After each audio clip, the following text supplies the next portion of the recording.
नमस्कार। आपका मेरे चैनल में बहुत स्वागत है। मैं हूं आपके साथ समिता। दोस्तों, सनातन धर्म में अक्षय तृतीया का दिन बहुत ही शुभ एवं महत्वपूर्ण माना जाता है। वैशाख मास के शुक्ल पक्ष की तृतीया को अक्षय तृतीया कहते हैं। यह दिन अत्यंत शुभ होता है क्योंकि इस दिन अबुझ मुहूर्त होने के कारण हर तरह के शुभ कार्य किए जा सकते हैं। मान्यता है कि अक्षय तृतीया के दिन सौभाग्य और शुभ फल का कभी क्षय नहीं होता, यानी कि इस दिन जो भी काम किया जाए उसका फल कई गुना मिलता है और वह कभी घटता भी नहीं है। इसलिए इस दिन दान पुण्य किया जाता है। धार्मिक मान्यता है कि अक्षय तृतीया के दिन हम जो भी खरीदते हैं वो हमारे जीवन में हमेशा बने रहते हैं। अक्षय तृतीया के दिन लोग नए काम की शुरुआत करने के साथ ही बर्तन, सोना और चांदी तथा अन्य कीमती वस्तुओं की खरीदारी करते हैं। माना जाता है कि इस दिन खरीदा गया सोना पीढ़ियों के साथ बढ़ता जाता है। हिंदुओं के लिए अक्षय तृतीया बड़ा पर्व है।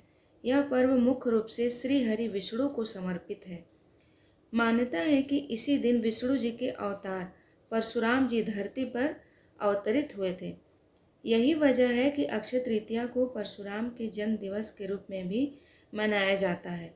वहीं दूसरी मान्यता है कि भगीरथ के प्रयासों से सबसे पावन गंगा जी इसी दिन स्वर्ग से धरती पर आई थी।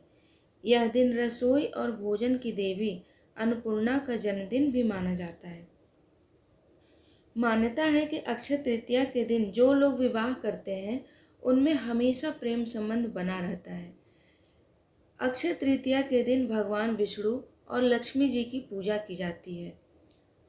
ऐसा माना जाता है कि लक्ष्मी जी को चावल चढ़ाना शुभ होता है। भगवान विष्णु की पूजा में तुलसी दल अवश्य चढ़ाना चाहिए। वहीं खेती करने वाले इस दिन भगवान को इमली चढ़ाते हैं। ऐसा मानते हैं कि ऐसा करने से साल भर अच्छी फसल होती है। मान्यता है कि अक्षय तृतीया के दिन जो भी दान किया जाता है उसका पुण्य कई गुना बढ़ जाता है। इस दिन अच्छी नीयत से घी, शक्कर, अनाज, फल, सब्जी, इमली, कपड़े और सोने चांदी का दान करना चाहिए। इस समय तो कई लोग इलेक्ट्रॉनिक सामान जैसे कि पंखे और कूलर का दान भी करते हैं। इस बार अक्षय तृतीया 14 मई 2021 दिन शुक्रवार को है। यह 14 मई को सुबह 5:38 से शुरू होकर 15 मई 2021 को सुबह 7:59 तक रहेगी।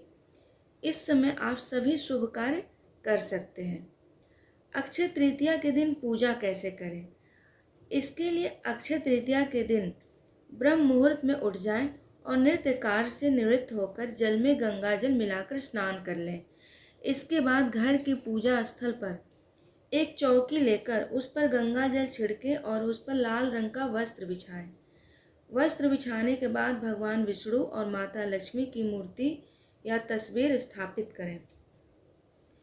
इसके बाद उन पर पीले और सफ़ेद पुष्प चढ़ाएं। पुष्प अर्पित करने के बाद नैवेद्य के रूप में जौ, गेहूँ या सत्तू, ककड़ी, चने की दाल आदि का चढ़ावा करें। इसके बाद भगवान विष्णु और माता लक्ष्मी के आगे धूप और दीप जलाकर विधिवत उनकी पूजा करें। पूजा के बाद अक्षय तृतीया की कथा अवश्य पढ़ें या सुनें।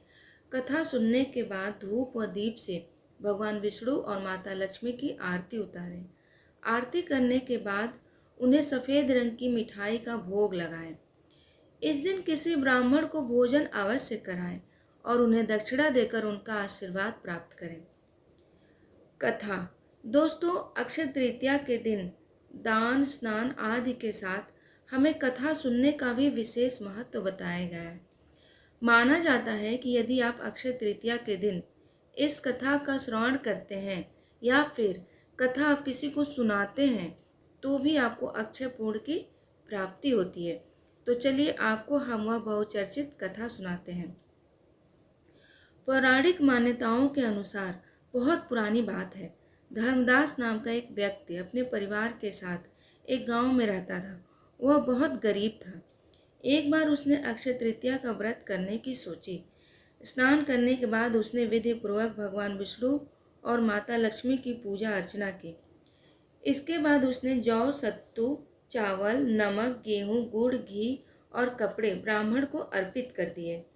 यह सब देखकर उसकी पत्नी ने उसे रोकने की बहुत कोशिश की, लेकिन धर्मदास विचलित नहीं हुआ और उसने ब्राह्मण को दान किया। यही नहीं, उसने हर साल पूरे विधि विधान से अक्षय तृतीया का व्रत किया और अपने सामर्थ्य के अनुसार ब्राह्मण को दान भी किया। बुढ़ापे और दुख बीमारी में भी उसने यही सब किया। इस जन्म के पुण्य प्रभाव से धर्मदास ने अगले जन्म में राजा कुशावती के रूप में जन्म लिया। उनके राज में सभी प्रकार का सुख, वैभव और धन संपदा थी। अक्षय तृतीया के प्रभाव से राजा को यश की प्राप्ति हुई, लेकिन उन्होंने कभी लालच नहीं किया, कभी अहंकार नहीं किया। राजा पुण्य के कामों में लगे रहे और उन्हें हमेशा अक्षय तृतीया का फल मिलता रहा। तो दोस्तों, ये थी अक्षय तृतीया व्रत की कथा, और इस कथा को जो सुनता है तथा जो सुनाता है उसे भी अक्षय पुण्य की प्राप्ति होती है। तो दोस्तों, भगवान विष्णु और माता लक्ष्मी की कृपा सदैव आप पर बनी रहे। अगर आपको मेरी आज की वीडियो अच्छी लगी हो तो प्लीज़ लाइक करें, शेयर करें, सब्सक्राइब करें। नमस्कार।